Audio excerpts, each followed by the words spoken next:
अब यहाँ पर एक क्वेश्चन इनर प्रोडक्ट से दिया गया, उससे क्वाड्रेटिक फॉर्म से था। यहाँ पर हमें क्या दिया था, let V is equal to set of all 3x3 matrices, जहाँ पर इसमें ऐसे 3x3 मैट्रिक्स आते हैं ना जिसका A transpose plus A R into I में बिलोंग्स करता है। मतलब एक आइडेंटिटी मैट्रिक्स होगा, बट आइडेंटिटी नहीं, डायगोनल में रियल नंबर आएंगे, बाकी 0 0 हो जाएगा। मतलब ऐसे बोल सकते हैं ना, के बाकी सारे 0 0, और जहाँ पर के क्या है, रियल नंबर है, के बिलोंग्स टू आर। तो इस टाइप का है A प्लस ए ट्रांसपोज। ठीक है, अब A प्लस ए ट्रांसपोज इस टाइप का है। तो और इसके बाद हमें एक क्वाड्रेटिक फॉर्म इस तरह डिफाइन करके दिया है, हमसे पूछा इसका सिग्नेचर क्या होगा। तो चलो इसे सॉल्व करते हैं। ठीक है, चलिए इसे देखते हैं कैसे सॉल्व करेंगे। अब हमें A प्लस ए ट्रांसपोज दिया है, तो अज्यूम कर लेते हैं A क्या है, A 3x3 मैट्रिक्स, उसको ऐसे ले लेते हैं A11 A12 A13, A क्या हो जाएगा A21 A22, A हो जाएगा A23, यहाँ पर हो जाएगा A31, A हो जाएगा A32, A हो जाएगा A33। तो हमने एक मैट्रिक्स A ले लिया। अब इसके ट्रांसपोज को ऐड करना है, तो इसके ट्रांसपोज को ऐड कर लेते हैं। तो इसका ट्रांसपोज क्या है, A11 A12 A13, ये क्या हो जाएगा A21 A22, ये हो जाएगा A23, यहाँ पर हो जाएगा A31 A32, ये हो जाएगा A33। ठीक है, अब ये दो मैट्रिक्स हमने ले लिया, A plus A transpose, A transpose plus A ले लिया। ठीक है, क्लियर। अब A प्लस ए ट्रांसपोज लिया, और ये किसके इक्वल मिल रहा है, ए आपको आर आई के इक्वल मिल, मतलब किसमें बिलोंग्स कर रहा है, आर आई में बिलोंग्स कर रहा है। मतलब ये कुछ इस टाइप का होगा, के बाकी सारे 0, इस टाइप का कुछ होगा ये। ठीक है, के जहां पर कहां पर बिलोंग्स करेगा, के बिलोंग्स टू रियल नंबर, इस टाइप का कुछ होगा ये। ठीक है, अब इसे हमें क्या करना है, इसे सॉल्व करना और देखना है क्या कंडीशन मिलती है यहाँ पर।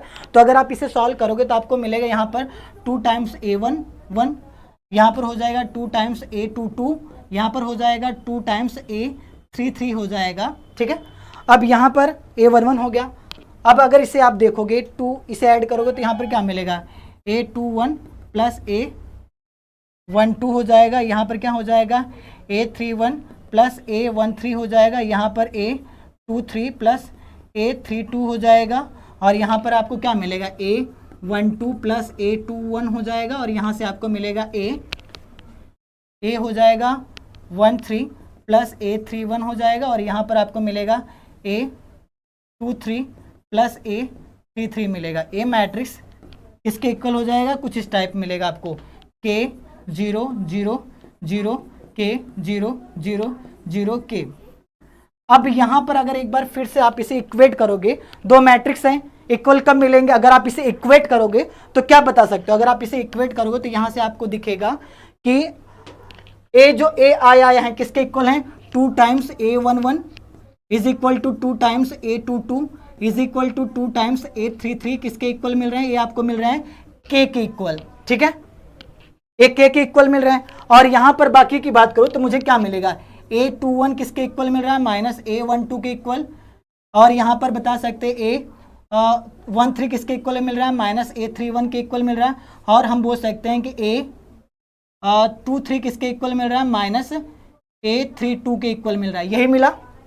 तो यहाँ पर आप देखोगे, अगर आप क्वाड्रेटिक फॉर्म में एक्स वाई जेड ऐसा अगर वेरिएबल रखते हो तो यहाँ पर 4 वेरिएबल दिख रहे हैं, एक तो पहले वाले से, एक यहाँ से, एक यहाँ से, एक यहाँ से, तो इस तरह यहाँ पर 4 वेरिएबल मिलेंगे। तो देखो आपको 4 टर्म भी दिए गए हैं ना। ठीक है, अब आपको ये मिल गया। अब उसके साथ साथ अब आपको क्या करना है, अब मैट्रिक्स ए फाइंड कर लो। अगर मैट्रिक्स ए फाइंड करोगे तो कैसा दिखेगा, तो यहाँ पर A11 इन सभी की वैल्यू K बाय, इन सभी की वैल्यू क्या हो जाएगी, अगर A की बात करूं तो यहाँ पर A11 है, A11 क्या हो जाएगा K बाय 2, यहाँ पर हो जाएगा A12 A13, यहाँ पर हो जाएगा माइनस A12, यहाँ पर माइनस A13 हो जाएगा, A क्या हो जाएगा K बाय 2, और यहाँ पर हो जाएगा A23, यहाँ पर हो जाएगा माइनस A23, और यहाँ पर K बाय 2 हो जाएगा। सो हमें मिल गया मैट्रिक्स A। ठीक है, अगर आप ए स्क्वायर करोगे तो ए स्क्वायर क्या मिलेगा, ए स्क्वायर एक बार फाइंड करके देखो, ए स्क्वायर क्या मिलता है, सभी लोग एक ए स्क्वायर फाइंड करिए, देखिए क्या मिला ए स्क्वायर आपको, ए स्क्वायर फाइंड करो। एक्चुअली देखो हम ए स्क्वायर इसलिए फाइंड कर रहे हैं, यहां पर आप देखोगे ना क्वाड्रेटिक फॉर्म कैसे डिफाइन किया है, ट्रेस ऑफ ए का स्क्वायर है और यहां पर ए स्क्वायर का ट्रेस है। तो बेसिकली मुझे ए स्क्वायर के डायगोनल एलिमेंट्स फाइंड करने हैं और ट्रेस ऑफ ए का स्क्वायर करना है, तो उसके लिए ए स्क्वायर हमें फाइंड करना पड़ेगा। तो जब आप ए स्क्वायर फाइंड करोगे, देखो क्या मिलता है ए स्क्वायर फाइंड करने के बाद, ठीक है। ए स्क्वायर की अगर बात करें तो ए स्क्वायर हमें क्या मिलेगा, अगर ए स्क्वायर आप फाइंड करोगे तो देखो डायगोनल वाले ही एलिमेंट की मैं बात करता हूँ, बाकी नहीं। तो डायगोनल में फर्स्ट रो फर्स्ट कॉलम, तो यहाँ पर हो जाएगा k/4 हो जाएगा, यहाँ पर हो जाएगा 2 टाइम्स a12 और यहाँ पर हो जाएगा -2 टाइम्स a13 हो जाएगा, यही मिलेगा, ठीक है। अब यहाँ पर कुछ एंट्री मिलेगी, इसे हम नहीं लिखते, हमें ट्रेस की जरूरत है ना, तो यहाँ पर क्या हो जाएगा, यहाँ पर हो जाएगा -2 टाइम्स a12 प्लस यहाँ पर हो जाएगा k²/4, ठीक है। तो यहाँ पर क्या हो जाएगा k² और यहाँ पर हो जाएगा -2 टाइम्स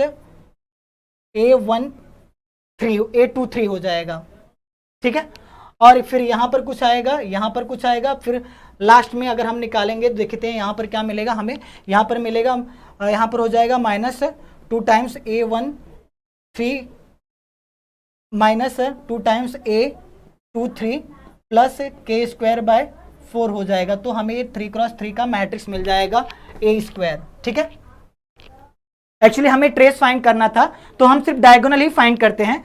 तो यहां पर अगर बात करोगे सो ट्रेस ऑफ ए स्क्वायर का ट्रेस कितना मिलेगा, ऐड करके देखो सभी को, एक के यहाँ पर, एक यहाँ पर, एक यहाँ पर, तो मतलब ये क्या हो जाएगा 3k²/4 हो जाएगा। तो ये हमें क्या मिलेगा 3k²/4 हो जाएगा।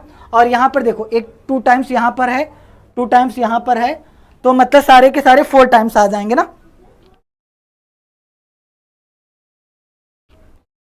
एक्चुअली यहाँ पर 2 टाइम्स नहीं आएंगे, यहाँ पर सारे 1 ही आएंगे, आई थिंक 1 आएंगे, 2 नहीं आएंगे यहाँ पर, इसको एक मिनट करेक्ट कर लीजिए, यहाँ पर 1 आएंगे,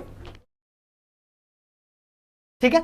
अब करोगे तो आपको 2 टाइम्स मिलेंगे, तो ये क्या मिल जाएगा 2 times a12 square -2 times a13 square -2 times a23 square, यही आपको मिला है। तो ट्रेस ऑफ ए स्क्वायर कुछ इस तरह मिल गया। और अगर हम बात कर ले, अब ट्रेस ऑफ ए क्या है, ट्रेस ऑफ ए की अगर मैं बात करूं तो ट्रेस ऑफ ए मुझे क्या मिल रहा है, ट्रेस ऑफ ए ऐड करके देखो, यहां पर क्या मिलेगा 3 ये क्या हो जाएगा 3 टाइम्स k/2 मिलेगा, ठीक है। अब क्वाड्रेटिक फॉर्म हमें डिफाइन कैसे करके दिया गया था, तो अगर मैं बात करूं क्वाड्रेटिक फॉर्म की, तो क्वाड्रेटिक फॉर्म कैसे डिफाइन किया गया था, आ जाते हैं देख लेते हैं। Q ऑफ ए कहां पर जाता है, ये जाता है ट्रेस ऑफ ए का square minus trace of A square, यही है। तो ट्रेस ऑफ ए कितना मिला था हमें, यहां पर देख लेते हैं, ट्रेस ऑफ ए हो जाएगा 9k²/4, 9k²/4 मिलेगा, और यहां पर माइनस टाइम्स, अब इसे देख लेते हैं क्या मिला है। यहां पर अगर आप देखोगे -2 टाइम्स -3/4 k², यहाँ पर मिलेगा -2 times a12 square -2 times a13 square -2 times a क्या हो जाएगा 23 स्क्वायर, ये आपको मिला है, ठीक है। अब इसे आपको क्या करना है, इसे सिंप्लीफाई करना है, तो सिंप्लीफाई करके देखो क्या मिलता है। तो अगर आप इसे करोगे तो आपको मिलेगा 6/4 k² माइनस प्लस हो जाएगा 2 times a1 square a12 square plus 2 times a13 square plus 2 times a23 square, ठीक है। तो आपको ये मिल गया बेसिकली क्वाड्रेटिक फॉर्म ए। अब इसे मैट्रिक्स में कन्वर्ट कर लो। अगर आप मैट्रिक्स में कन्वर्ट करोगे, सपोज आप इसे मैट्रिक्स में कन्वर्ट करते हो, एक तो देखो, एक तो यहाँ पर k आएगा, यहाँ पर a12 आएगा, यहाँ पर a13 आएगा, यहाँ पर क्या आ जाएगा a23 के कोएफिशिएंट आएंगे, ठीक है। अब इनको हम मैट्रिक्स में लिखते हैं, देखो क्या मिलता है। अगर मैं बात करूँ k वाले से, तो ये क्या है 6/4 मतलब 3/2 मिलेगा, यहाँ पर ये 2 हो जाएगा डायगोनल में, यहाँ पर 2 मिलेगा, यहाँ पर 2 मिलेगा, बाकी सारे क्या हो जाएंगे 0 हो जाएंगे, ठीक है। तो जब आप इसे क्वाड्रेटिक फॉर्म में कन्वर्ट करोगे तो इस तरह मिलता है। तो यहाँ पर आप देख सकते हो कि क्वाड्रेटिक फॉर्म कन्वर्ट करने पर सारे आइगन वैल्यूज क्या मिले हैं, पॉजिटिव मिल रहे हैं, ऑल आइगन वैल्यूज या देखोगे all eigen values are positive, इसका मतलब इसका जो सिग्नेचर हो जाएगा, सिग्नेचर आपको क्या मिलेगा, सारे पॉजिटिव हो जाएंगे, प्लस प्लस प्लस। ठीक है, अब आ जाते हैं यहाँ पर, तो यहाँ पर पहला ऑप्शन क्या हो जाएगा, करेक्ट हो जाएगा। ठीक है, यहाँ तक